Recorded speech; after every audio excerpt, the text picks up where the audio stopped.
फैसल साहब, आज जो पुलिस ने फिजिकल रिमांड मांगा था, अदालत ने उसको मुस्तरद कर दिया है और उनको जुडिशियल रिमांड पर अडियाला जेल भेजने का फैसला किया। लेकिन दिन 12 बजे के करीब असद उमर साहब ने और चौधरी फवाद हुसैन साहब ने ये ट्वीट किया कि अडियाला जेल भेजने का हुक्म तो किया है अदालत ने, लेकिन उनको किसी गैर मालूम लोकेशन पे शिफ्ट किया जा रहा है। क्या ये बात दुरुस्त है? जुडिशियल रिमांड के बाद वो अडियाला जेल नहीं बल्कि किसी अननोन लोकेशन पे शिफ्ट कर दिया गया उनको?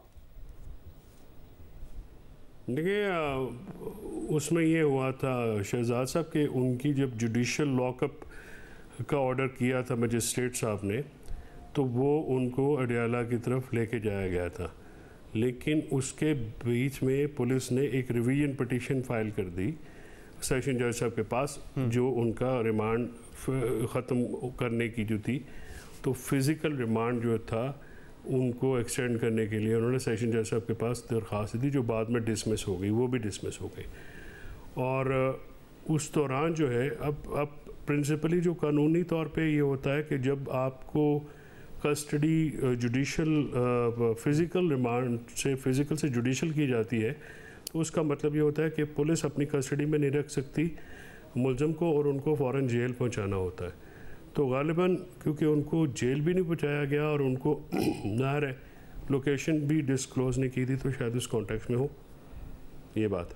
लेकिन अब जब उनकी अपील भी मुस्तरद हो गई थी एडिशनल सेशन जज की तरफ से, तो फिर उनको अडियाला जेल ही भेजा गया फिर?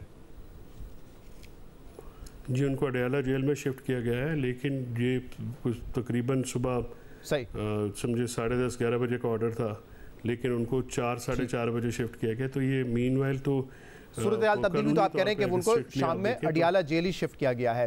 अब आज ये रिपोर्ट हुआ कि शहबाज गिल साहब ने अपनी कमीज उठा के टॉर्चर मार्क्स भी दिखाए। उन्होंने कहा मेरा कोई मेडिकल नहीं हुआ है। पुलिस का दोबारा ये वर्जन आया है कि हमने उनका मेडिकल भी कराया है, कोई टॉर्चर मार्क्स नहीं है, वो हशाश बशाश है। तो इसमें हकीकत क्या है? और अगर आज उन्होंने अपने टॉर्चर मार्क्स दिखाए तो क्या जज साहब ने कुछ कहा कि उनका मेडिकल एग्जामिनेशन दोबारा करना चाहिए? पुलिस का जो वर्जन है वो झूठ पे मबनी है, वो गलत बयानी है और टोटली वो जो है वो हकायक के मुनाफी है। आज अदालत में जज साहब को वो टॉर्चर और लैशेस जो हैं वो मैंने ख़ुद भी देखे हैं। मैं आपको बताऊं कि 2 दिन से मेरा राब्ता अपने क्लाइंट से नहीं था, मुझे मिलने नहीं दिया जा रहा था और वो थाना कोसार में भी नहीं थे जहाँ पे उनको होना चाहिए था। बहरहाल आज वो उन्होंने सुबह भी कहा कि उनको किसी और जगह से लाया गया है, तो वो लैशेस जज साहब ने देखे हैं। मेडिकल एग्जामिनेशन पे शहबाज गिल साहब का ये मौक़िफ़ था कि वो बिल्कुल ही उन्होंने उनका कोई चेकअप नहीं किया, एक जनरल रिपोर्ट जो है वो दे दी। और अक्सर ऐसा किया जाता है, पुलिस भी आपको पता है मुख्तलिफ तरीके इख्तियार करती है कि मेडिकल एग्जामिनेशन वो एक झूठा सच्चा कराने के बाद भी टॉर्चर हुआ, तो वो टॉर्चर के निशानात जो थे उनकी कमर के ऊपर बहुत बड़े थे और कुछ ऐसी जगहों पे भी थे जो कि दिखाई नहीं जा सकती थी पब्लिकली, तो उनके ऊपर टॉर्चर हुआ है। मैंने ख़ुद वो निशान देखे हैं जब सुबह उनसे मेरी मुलाकात हुई और उन्होंने कोर्ट में भी वो दिखाए। और ये एक कंसर्न था उस वक़्त कि टॉर्चर नहीं होना चाहिए था। इन्वेस्टिगेशन यकीनन बहुत तशवीश की बात है और यकीनन एक गैर कानूनी अमल है अगर उन पर टॉर्चर हुआ है। कोई भी कानून इस बात की इजाज़त नहीं देता।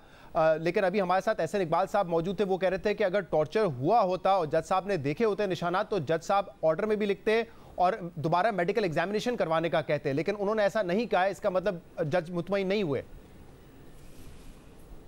देखिए, एहसन इकबाल साहब को क्योंकि तो टेक्निकलिटीज़ का नहीं पता, जब जुडिशल आप करवाते हैं जी, तो जेल में इंतज़ामिया जो होती है वो प्रिजन रूल, वो पुलिस नहीं होती, उनके एक अपनी हायरार्की है, वो फिर मेडिकल एग्जामिनेशन कराती है अपने मेडिकल ऑफिसर से। तो अब मुझे उम्मीद है कि अब क्योंकि उनको अडियाला शिफ्ट किया गया है, तो वो जो डॉक्टर है वो मुआयना करेगा और उसकी रिपोर्ट आएगी। ये बात सिर्फ मैंने नहीं देखी, वहाँ पे मौजूद आपके मीडिया के साफियों ने भी देखी, वो अंदर थे। पहले आपको ये भी पता है कि मीडिया का अदालत में दाखिला भी पुलिस ने जो है वो झूठ बोल के बंद किया। तो आज जज साहब ने कहा कि हमने तो किसी पर पाबंदी नहीं लगाई, लिहाजा वहाँ पे अंदर साफ़ी मौजूद थे, आप उनसे भी कोऑपरेट कर सकते हैं। सही। फैसल साहब ये बताइएगा कि इस केस में दिफा क्या है, डिफेंस क्या है शहबाज गिल साहब का? क्योंकि जो उन्होंने बातें ARY पर की, पार्टी खुद जो उनकी सियासी पार्टी है वो उससे लाताल्लुकी का इजहार कर रही है। वो खुद ये कह रहे हैं कि उन्होंने ज़्यादा कह दिया, नहीं कहना चाहिए था, अल्फाज मुनासिब नहीं थे। तो अब कोर्ट ऑफ लॉ में क्या डिफेंस है उनका? क्या वो अपने बयान की वजाहत देंगे या माफ़ी मांग के पीछे हटेंगे अपने बयान से? क्योंकि उनकी पार्टी और जिस चैनल पे उनका वो इंटरव्यू था, दोनों लाताल्लुकी का इजहार कर रहे हैं, मजम्मत कर रहे हैं उनके इस बयान की। शहजाद, मेरी लिमिटेशन है, मैं क्योंकि उनका वकील हूँ और मेरा ये डिफेंस है कोर्ट के लिए, पेंडिंग मैटर है, मैं डिफेंस आपको डिस्क्लोज़ नहीं कर सकता। मैं वहाँ पे क्या मौक़िफ़ लूँगा और मैं अपने जो मौकल हैं, मैं पहले उनकी ज़मानत कराने की कोशिश मेरी है कि उनकी ज़मानत हो जाए, ताकि हम देखिए आइन और कानून के तहत किसी के ऊपर जितने भी सीरियस एक्यूजेशंस या एलिगेशन इल्ज़ामात लगें उसको हक़ के दिफा हासिल है। आर्टिकल 10A के तहत एक फेयर ट्रायल और इंक्वायरी उनका हक़ है।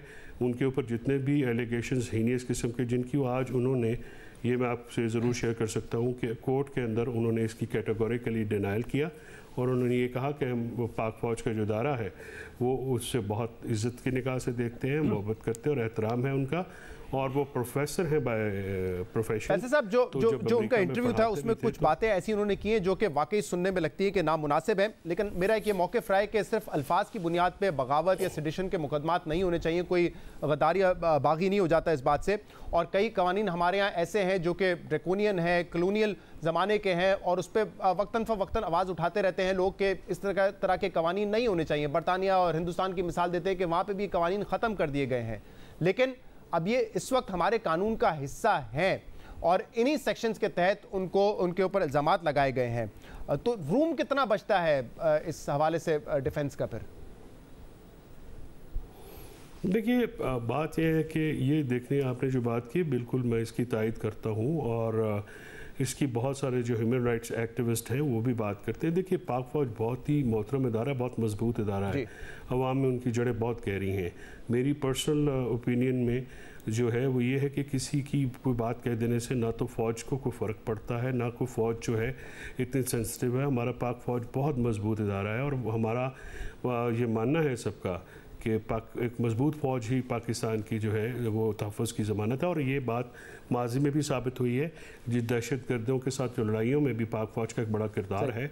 इवन के आप देखिए कि जिस तरह दहशत गर्दों को सजाएं भी दी गई मिलिट्री कोर्ट से। मैं एक आखिरी सवाल करूंगा फैसल साहब, क्योंकि इस वक्त पाक फ़ौज की गौर किया जा रहा है, शायद इस बात पर भी आज अंसार अब्बासी साहब की स्टोरी थी कि शायद मिलिट्री इस्टेब्लिशमेंट को हैंड ओवर करने की दरख्वास्त की जाएगी हुकूमत को और आर्मी एक्ट के जरिए कोर्ट मार्शल हो सकता है शहबाज गिल का। इस बात पे गौर किया जा रहा है, ये आज अंसार अब्बासी साहब की स्टोरी थी। क्या ये मुमकिन है कानूनी तौर पे? शहजाद इकबाल साहब, ये मुमकिन नहीं है कानूनी तौर पे, सिविलियंस को कोर्ट मार्शल नहीं किया जा सकता। लेकिन एक बात मैं सद एहतराम आपसे बात करना चाहता हूँ। आपके ग्रुप से मुतल्लिक 2 अखबारात ने आज एक बहुत ही हेडलाइन लगाई एतराफ़ी बयान के हवाले से, जो कि सरासर गलत साबित हुई। इसके ये जो चीज़ें हैं, इससे इन्वेस्टिगेशन जो है, फेयर इन्वेस्टिगेशन, वो हैम्पर होती है और हिंडर होती है। हम चाहते हैं कि एक फेयर इन्वेस्टिगेशन हो जिसमें किसी भी मीडिया और ख़ासकर कुछ साफ़ी हैं जो कि ये चीज़ें मुख्तलिफ अपने ट्वीट्स के ज़रिए और वो कर रहे हैं। देखिए, ये मुनासिब बात नहीं है। हमें इनको कानून जो तफ्तीशी अमल है वो जारी है, उसको जारी रहना चाहिए और उसको फेयरली और ट्रांसपेरेंटली और विदाउट एनी हिंड्रेंस और इन्फ्लुएंस जो है वो मुकम्मल होना चाहिए। वैसे साहब, वो पुलिस का बयान था जो कि आज हेडलाइन में था, पुलिस का ये मौक़िफ़ था कि उन्होंने इकबाल जुर्म कर लिया है और उनकी जो वजाहत थी आज हमने चलाई भी है शहबाज गिल साहब की, जो उन्होंने अदालत में और अदालत के बाहर दी कि उन्होंने कोई एतराफ़ जुर्म नहीं किया है। ये हमने उनका मौक़िफ़ भी चला दिया। कल का जो बयान आप जिसकी बात कर रहे हैं वो एक पुलिस का मौक़िफ़ था जो था। लेकिन सर शहजाद साहब, देखिए ये जो सारे अखबारात हैं, ये सारे मामलात हैं, देखिए बड़े आपके बहुत बड़े ग्रुप हैं और बहुत ज़्यादा लोग इस पर रिलाय भी करते हैं। पुलिस के बयानात को कभी हेडलाइन नहीं बनाया जाता, ये एक बड़ी ऑब्वियस बात है। और जब तक के दूसरों से आप बात न करें। एनीवेज, मैं एक चीज़ थी जो मैंने कहा मुनासिब है कि आप ही चैनल के ऊपर ये मैं हाईलाइट कर दूँ। बहुत बहुत शुक्रिया, बहुत बहुत शुक्रिया। फैसल चौधरी साहब हमारे साथ मौजूद